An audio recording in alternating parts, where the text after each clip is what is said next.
എന്താ നമ്പർ മാറിപ്പോയോ? ഒരുപാട് ആലോചിച്ചതിന് ശേഷമാണ് ഞാൻ ഈ കോള് ചെയ്തത്. 10 ദിവസമായി നമ്മൾ സംസാരിച്ചിട്ട്. ഇതിപ്പോ ഇടയ്ക്കിടയ്ക്കാണ്. ഈ ഫൈറ്റ് ഒന്ന് സോൾവ് ചെയ്യാൻ നമ്മുടെ രണ്ടുപേരുടെ ഈഗോ സമ്മതിക്കുന്നില്ല. ഈ ഒരു സമയത്ത് ഇങ്ങനൊരു കോള് വേണോ വേണ്ടയോ എന്ന് ഞാൻ ഒരുപാട് ആലോചിച്ചു. പക്ഷെ പറ്റുന്നില്ല. അയ്യോ,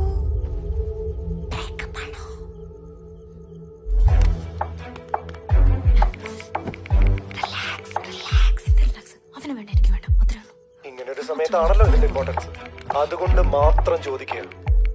തനിക്ക് എന്റെ ജിമെയിൽ പാസ്വേഡ് ഓർമ്മയുണ്ടോ? എനിക്ക് ഓർമ്മയില്ല. ഞാനൊരു പുതിയ ഫോൺ വാങ്ങി. നേരത്താണോ? ഇപ്പൊ ജിമെയിൽ ആയിട്ട് സിങ്ക് ചെയ്യണം.